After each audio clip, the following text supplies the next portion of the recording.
Hey, hey.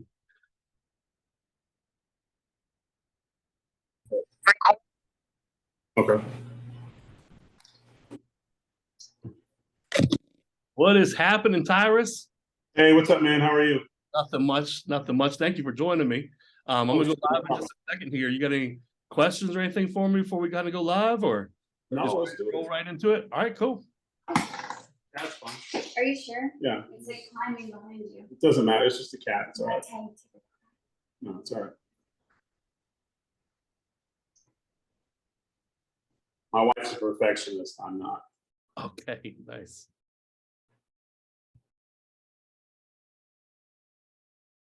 Give it just a second to get up there.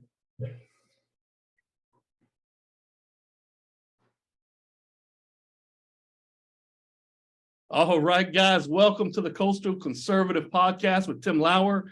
We got a special guest tonight. Welcome to Tyrus Murdoch. Thank you for being on the show this evening, Tyrus. Oh, sure. No problem, man. Thanks for having me. Cool, cool.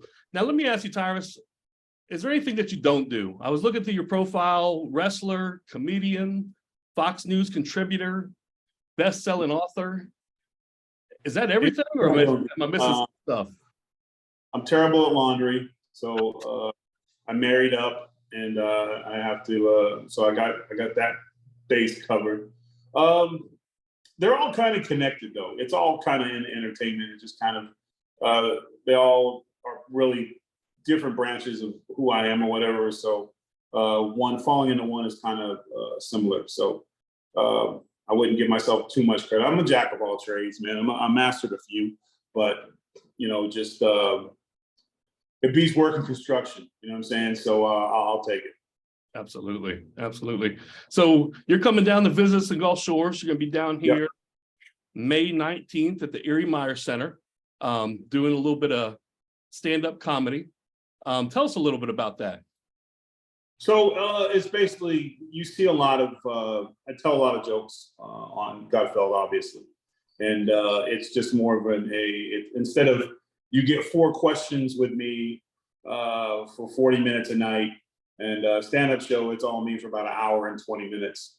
So not to brag, but we've been sold out everywhere we've gone, and we've got some really awesome reviews, some big laughs. We do something a little bit different at the end of the stand-up. I do a Q&A with the audience, which is always fun. Some really interesting questions get asked.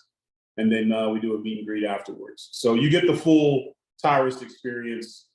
It's about, I think we usually start around 7:30, and we usually get done right around 10 o'clock. So you'll be home in time to watch regular Gutfeld. So it all works out. So you can literally do your Friday evening with more Tyrus than you would ever want in your entire life. So awesome. Well, I got my 2 tickets, front row, backstage pass, I guess, and I'm looking forward to it. It's exciting. I'm gonna bring my son with me to the show.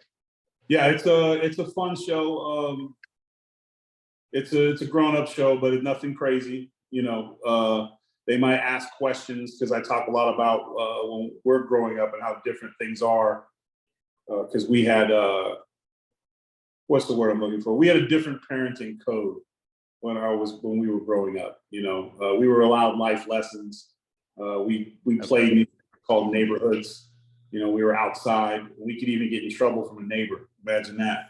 So a lot of times, a lot of the younger audience are like, it wasn't like this. Yeah, it was like that. And it's too bad that it's not anymore. So it's a lot of comparing, and we make fun of, like, if you're big into pronouns and stuff, you're not gonna have a good time.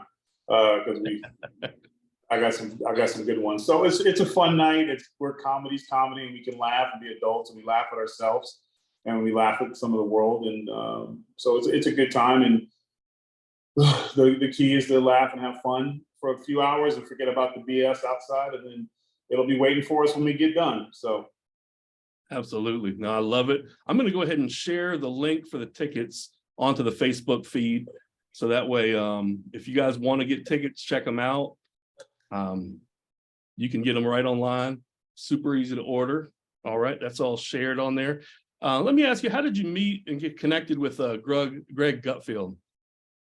So I'm not a big social media guy. I have 2 forms of social media. I have Instagram and I have Twitter, and that's it. And somehow him and I got linked, and some trolls was messing with Greg, and I didn't know Greg from Adam, and I made a joke to the guy, and Gutfeld just wrote, "Man, that was pretty funny." And I was like, "Yeah, good looking out, man. Take care." And then he said, "Hey, any interest in coming on my show?" And I was like, "Yeah, right." And I was like, "You're on Fox News, right?" I was like, "Oh, hell no!" Like, I'm good. and he was like, "No, seriously, man, and bring you on and do a segment or two." And I was like, "You know what?" I didn't think he was serious, but I was like, "Sure, why not?" And within a few days, I got a call from Joan, his producer, and they flew me out and we did the first show. But it was, and then after my first segment was like a Royal Grande looking donuts or something like that. And as soon as that was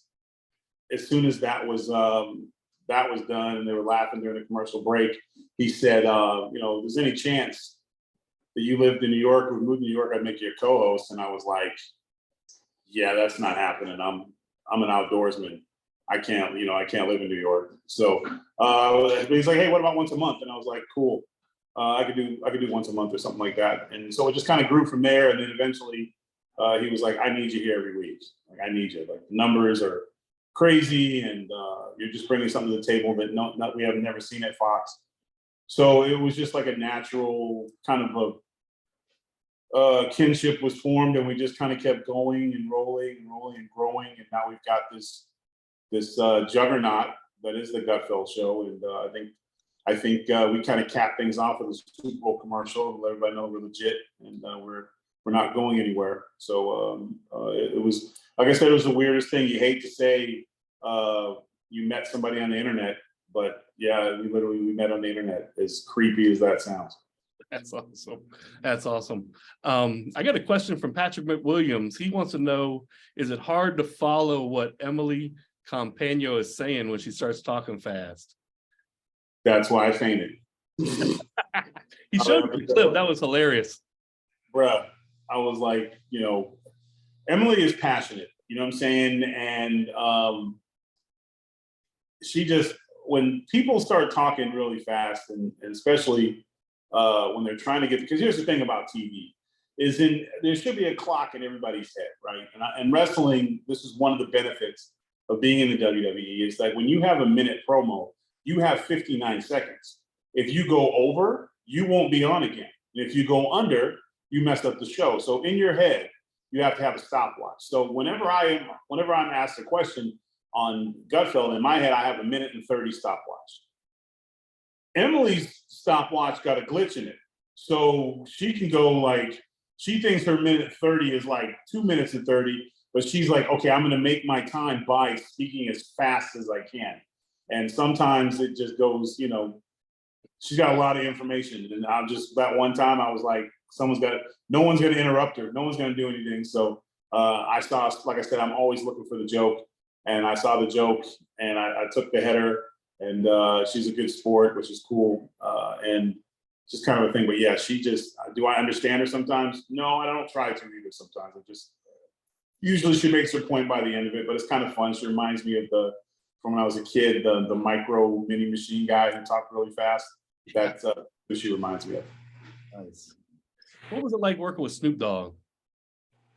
It was boring, to be quite honest with you. As far as like, people always want to know about the excitement and what we did. Like, we coached youth football. I drove his kids to school in the morning. Like, when we tour and stuff, it got pretty hectic. But for the most part, he likes to be around his kids. He likes to be his youth football program. He was always really invested in that. He doesn't really party or anything like that. There's no reason to. I mean, he's seen it all, done it all. His performances, when you're like him, everybody wants a piece of you and stuff like that. And he's always been kind of he likes the quiet life. And so for the most part, it was pretty boring. But boring, but when you're bodyguard, boring is what you want. That's right. So that's, that people always like, we had some wild things every once in a while, but for the most part, he's pretty much has a tight schedule, and it's usually centered around his kids. Awesome. Now they're older and grown and all off into school and stuff. I'm sure he's got grandbabies now, so I'm sure he's doing the super grandfather thing when he's not on TV every other day, it seems like.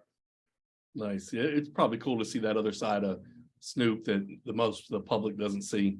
Right. Yeah. So, but if you really watch him, you see it. You see it. But people sometimes I think the fantasy of being on TV or being a star, quote unquote, I think pales in comparison to being a grounded person with roots and taking care of your family and stuff. Absolutely. So let me ask you, you got so many different things going on, and I know they all kind of come together. A lot of our audience is conservative, but also entrepreneurs in the area. What does your daily routine look like? Do you have a daily routine to kind of keep everything? Yeah, you have to be the one thing with football, wrestling, education, it was always building your routine. So my mornings typically start, I get my ass up. That's the first thing. There's no sleeping in my house. If things are right, I'll hit the gym first, because once you get everything pumping and moving, especially getting older now, I got to stretch and stuff, because I just can't walk in and throw weight and just be a monster. Now I got to stretch first before I do a monster. Then I'll go over, the one thing I try not to do is spend too much on my phone when I first get up. I figure it can wait, take care of me first, do my stuff, and then I'll look at what I got. Usually when I'm riding the bike at the end, I'll look at what I got going on and plan accordingly. But then if I have TV, then it's film study, whether it's wrestling, comedy, whatever the deal is, whatever the show is, Spark Focus, the Five, or whatever it is. I'm always over prepared, and I prepare a little different than a lot of my colleagues do, because I watch the stuff that, like, you and I probably have a similar, with conservatives, we probably have a similar view on what we think of small government looks like. So you and I having a conversation about small government will kind of be, oh yeah, I feel you. So I'll usually watch the people who are complete opposite of me to try to get some grasp of where they're coming from. And it's brutal sometimes, but that's how you kind of, and then you look at where they're coming from. I already know where I'm coming from, and I try to look in the middle to see if there's any wiggle room for any kind of agreement and stuff. So I think that's what makes my approach a little bit different, because I'm trying to find common ground in the middle of the road when I speak, because I think it's important. My message is that, yes, I'm a staunch conservative Republican, but I'm a person first, my family comes first. And I try to put that when I speak. And I think that message gets out there, because there's no reason, everyone has their own side or whatever, but I don't believe in whataboutisms, and I might not always be right, and I'm fine with, I don't have to be the smartest guy in the room, but I will be informed. Absolutely.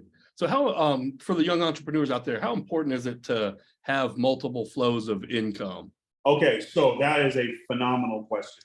And I think that's everybody's goal. And I didn't really understand that growing up. You just don't think in those terms. Right.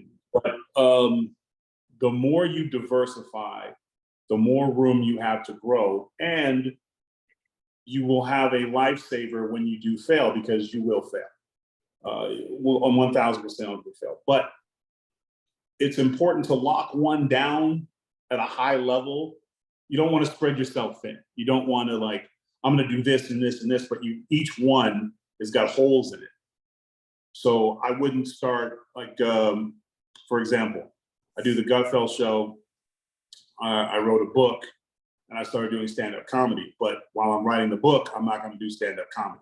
When things get busy and hectic in Gutfeld, I focus on that. So you have to prioritize what's important, because you have to, what's your big revenue scheme, and in this instance would be Fox News is my big revenue. That's the one that keeps the lights on. So that focus has got to be 100%. I can't be like, well, now, I make really good money doing stand-up, and my book, made a lot of money, and I got TV stuff going on, and I wrestle for the NWA. But if I start focusing on those other things, and my main hustle, so to speak, is lacking, once you start falling in one, you start falling in all of them. So it's really important to lock it down. The second biggest thing is you have to surround yourself with like-minded people. You can't carry anyone across the finish line. And that will bring more people down, because you have a family member or a friend, and I'm telling you right now, never works in business. Because eventually you're going to have to fire your friend or your family member, or they're going to leave you for another opportunity. And that's when personally things get rough. And if you are working hard and you seem to spend all your time bailing out everybody else, and you're not taking care of what's important, that also can hurt your revenue or whatever. So you have to, when it comes to business, you have to be no feelings. There's no feelings in business. That's right. You have to be, you know, and for a perfect example, Ingrid, my wife, she does my bookings for my Tyrus live events. And if she understands, though, when we're doing work, it's the wife got nothing to do with it. You know what I'm saying? And same thing with me. So when we sit down and we have a meeting, we put the personal stuff aside. And sometimes she's not always going to like what I have to say about the way something was done, or I didn't like this, or I didn't like that. That's part of business. You've got to be unabashed, straight up. You cannot expect everyone to think like you think. You have to be passionate about what you do, smart, and most importantly, brutally honest, not just with the people you work with, but yourself. So having revenue streams is great, but it takes great responsibility to consistently have it coming in, because again, you slip on one, all dominoes fall together. Absolutely. Now that's great advice, Tyrus. I love that.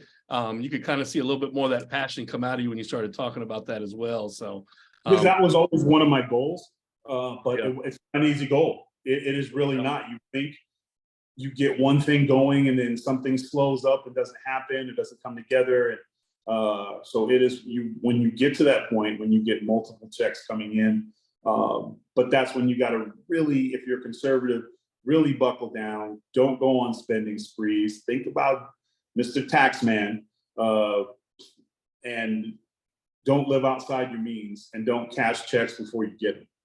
And that the young people, like, don't stay in your envelope. You know what I'm saying? Like, don't overdo it. Don't take a loan for 10 years or something like that, or some ridiculous amount of money to start a business that you don't know is going to be successful or not. You know, so it's a lot of, like I said, being conservative it's not a religion. It's a critical way of thinking about government and making your money last, and spreading your opportunities and taking care of your own, in my opinion. And so it's very important to keep those things in line when you are growing business. Don't be wild. No. So how do you invest your money? You buy real estate, you invest in the stock market? I don't mess with the stock market that much because I didn't grow up in it.